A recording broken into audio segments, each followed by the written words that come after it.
Not only have I forgot books, I've forgotten how to read. That's true, guys.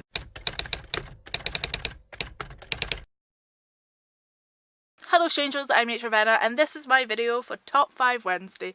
If you're unaware what Top 5 Wednesday is, somehow, I'll link down to the Good News group where everything will be explained and you can work stuff out, and I'll put appropriate links down below. So this week's topic is to talk about forgetful books.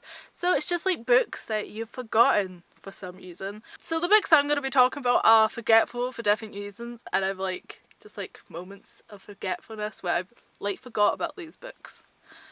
So in no particular order or reason, here we go. To start with, I have The Apple Tart of Hope by Sarah Fitzgerald. I read this book because it was nominated for the Waterstones Best Children's Book one year, and that was the reason I read it. To be honest, I wouldn't have read it for any other reason, and I forget what happens in this book. What was with the tart? I don't remember. It has such a weird name. I don't remember anything that happened in this book at all. Even reading the summary of it doesn't jog it into my memory. It's just gone. It was just this really forgetful kind of YA contemporary. I mean, it wasn't bad, it was just, I just can never remember it. Another book that I don't remember anything about is The Hunting Ground by McNish. So I gave this book 4 out of 5 stars at the time, and it's some sort of weird horror book that I got from the library. I don't remember anything about this. This is a book I know I read because I found a book report that I wrote for it when I was 12, 13. And the thing is, I have a really good memory for books, and I can remember this weird alien book I read years ago. This wasn't this. I don't remember this book at all. There's no memory of me ever reading this. That memory is gone. I remember that I did read Apple Tart, but Hunting Ground, no memory. It's just, if you say so, past Rachel, but no memory of reading this. So this next book is a book that I do remember the plot and stuff, but I also kind of always forget I read it as well. I've forgotten, I've had this book summary read to me twice, and I'm I don't remember that, and then I go and look it up. Oh! I've read and reviewed that book. I liked it. I gave it 4 out of 5 stars, and that was This Raging Light by Esther Sloan. I liked this book. It was really good. It dealt with this girl having to take on a lot of responsibility because her mother's walked out, and she has to look after herself and her sister. And she has to keep them going until her mum comes back. And I reviewed it, and I really liked this book. But anytime people have talked to me about it twice, and I'm just oh, I haven't read that book. I have.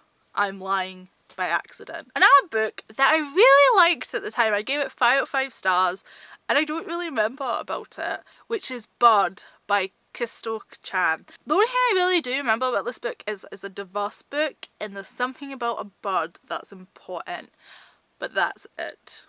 How do you talk about books that you've forgotten? And I reviewed this book. There's a review.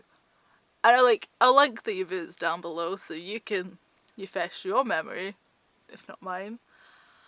It's also the thing with it having a review of I've thought about this book at some level and I forgot it. A book that is actually just really forgetful is The Girl with a Cock for a Heart by Peter Swanson. This is just your typical filler thing. I gave it 4 out of 5 stars and I reviewed it. It was okay. It has such a cool title, and then you read it and it's just this standard filler thing, and there's not really a girl with a cock for a heart or whatever. That's not really there even in metaphor, so it's just disappointing. So I reviewed this book. I gave it 4 out of 5 stars at the time, but it's just it's a really forgettable filler where nothing happens in it. Another book that I forgot about is Heart-Shaped Box by Joe Hill. Here's the thing, I remember exactly what happens in this book, but I forgot I had read it. I was in Waterstones, and it was buy one get one half price, the usual sort of deal, and I saw this and oh, I haven't read this Joe Hill book. I have. It's one of the only 2 I have read, and I bought it completely forgetting I had read it until I started reading the summary. Actually, I must have read the summary in the back until like I got it home and I realised, oh yeah, I read this from the library. Like, how did I forget about it? And it's all like, I remember like specific plot points in it. It's just like, it's a complete bane bang for me to have forgot that I'd read this. Like, I didn't already own a copy, so it's fine, but and I don't mind now owning a copy, because, like, I like Joe Hill, I think he's a good writer, but it's just, like, dumb moment. I think also because, like, the concept sounds so cool, because it's, like, a guy buys a ghost in a box, and it, like, starts, like, messing shit up, and it's just, I love that summary every time. If I found a completely different book with that exact same summary, I would buy it. Like, seriously, if you know any books where somebody buys a ghost besides this one, comment down below and tell me. I want that. I don't even care if it's bad. Just if you know of someone else in our book where this happens, comment down below. Because I just love that. I just love that storyline. So those are some of the books I forgot about.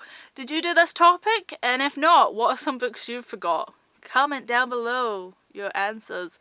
And like and subscribe and that usual YouTube stuff. Love me.